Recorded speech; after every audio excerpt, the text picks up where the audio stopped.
Dom Casmurro, de Machado de Assis, capítulo 144, O Regresso. Ora, já foi nesta casa que um dia, estando a vestir-me para almoçar, recebi um cartão com este nome, Ezequiel A. de Santiago. A pessoa está aí? Perguntei ao criado. Sim, senhor, ficou esperando. Não fui logo. Fui-lo esperar uns 10 ou 15 minutos na sala. Só depois é que me lembrou que cumpria ter certo alvoroço e correr abraçá-lo, falar-lhe na mãe. A mãe.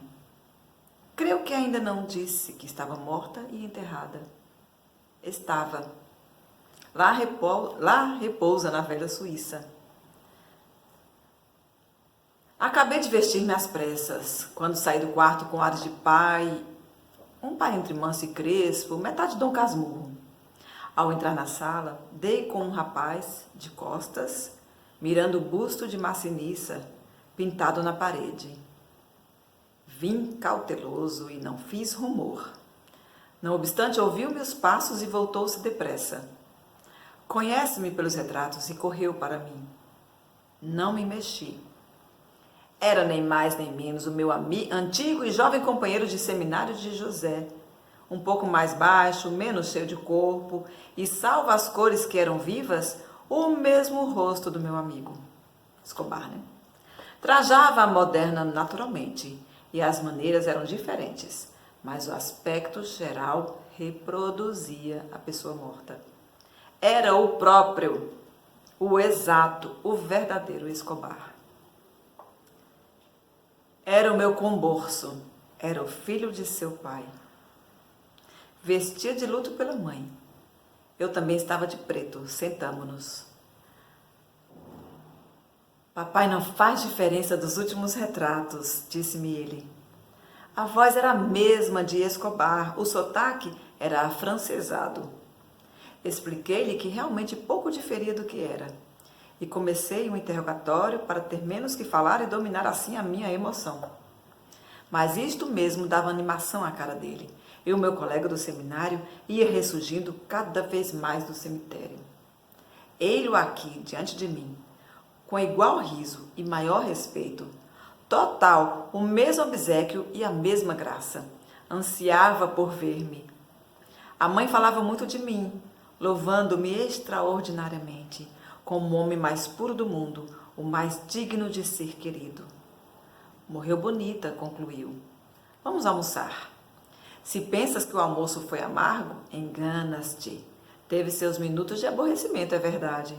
A princípio, doeu-me que Ezequiel não fosse realmente meu filho, que me não completasse e continuasse. Se o rapaz tem saído a mãe, eu acabava crendo tudo, tanto mais facilmente quando o que ele parecia haver me deixado na véspera evocava a meninice, cenas e palavras, a ida para o colégio. Papai ainda se lembra quando me levou para o colégio? Perguntou rindo. Pois não hei de lembrar-me? Era na Lapa. Eu ia desesperado e papai não parava. Dava-me cada puxão e eu com as perninhas. Sim, senhor, aceito. Estendeu o corpo ao vinho que lhe oferecia, bebeu um gole e continuou a comer. Escobar comia assim também, com a cara metida no prato. Contou-me a vida na Europa, os estudos, particularmente de arqueologia, que era sua paixão. Falava da antiguidade com amor, contava o Egito e os seus milhares de séculos, sem se perder nos algarismos. Tinha a cabeça aritmética do pai. Eu, posto que a ideia da paternidade do outro me estivesse já familiar, não gostava da ressurreição. Às vezes fechava os olhos para não ver gestos nem nada, mas o diabrete falava e ria, e o defunto falava e ria por ele. Não havendo remédio, se não ficar com ele, fiz-me pai deveras. A ideia de que pudesse ter visto alguma fotografia de Escobar, que Capitu, por descuido, levasse consigo, não me acudiu. Nem se acudisse, persistiria. Ezequiel cria em mim como na mãe. Se fosse vivo José Dias, acharia nele a minha própria pessoa. Prima Justina quis vê-lo, mas estando enferma, pediu-me que o levasse lá. Conhecia aquela parenta. Creio que o desejo de ver Ezequiel era para o fim de verificar no moço o debruço que, porventura, houvesse achado no menino. Seria um regalo último, atalhei-o a tempo. Está muito mal, disse eu a Ezequiel, que queria ir vê-la. Qualquer emoção pode trazer-lhe a morte. Iremos vê-la quando ficar melhor. Não fomos. A morte levou-a dentro de poucos dias. Ela descansa no Senhor, como quer que seja. Ezequiel viu-lhe a cara no caixão e não a conheceu. Nem podia, tão outra fizeram os anos e a morte. No caminho para o cemitério, ia-lhe lembrando uma porção de coisas. Alguma rua, alguma torre, um trecho de praia, e era todo alegria. Assim acontecia sempre que voltava para casa, ao fim do dia. Contava-me as recordações que ia recebendo das ruas e das casas. Admirava-se que muitas dessas fossem as mesmas que ele deixara, como se as casas morressem meninas. Ao cabo de 6 meses, Ezequiel falou-me em uma viagem à Grécia, ao Egito e à Palestina, viagem científica, promessa feita a alguns amigos. De que sexo? Perguntei rindo. Sorria vexado e respondeu-me que as mulheres eram criaturas tão da moda e do dia que nunca haviam de entender uma ruína de 30 séculos. Eram 2 colegas da universidade. Prometi-lhe recursos e dei-lhe logo os primeiros dinheiros precisos. Como disse que uma das consequências dos amores furtivos do pai era pagar, Como disse que uma das consequências dos amores furtivos do pai era pagar as arqueologias do filho, antes lhe pagasse a lepra. Quando essa ideia me atravessou o cérebro, senti-me tão cruel e perverso que peguei no rapaz e quis apertá-lo no coração, mas recuei.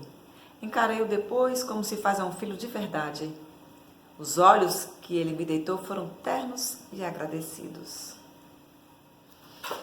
Eita, capítulo difícil de ler, gente. Ai, eu fiquei aqui quase chorando. Você percebeu que eu estava já chorando? Eu tô gravando pela 2ª vez, gente, porque...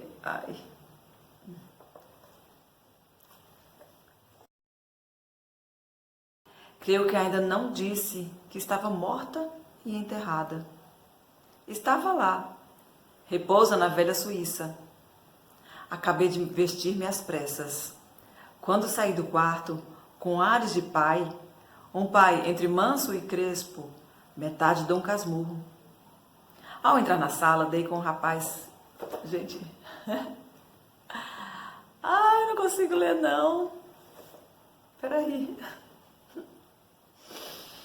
Que frieza para falar que Capitu morreu. Não teve um momento. Bom, a história é narrada por ele, né? Ele está contando a vida dele. Capitu foi para a Suíça e lá mesmo ela morreu. Está morta e enterrada, é só isso que ele fala. Ai, ai. Deixa eu continuar. Quando saí do quarto, as cores que eram vivas, o mesmo antigo e jovem companheiro de...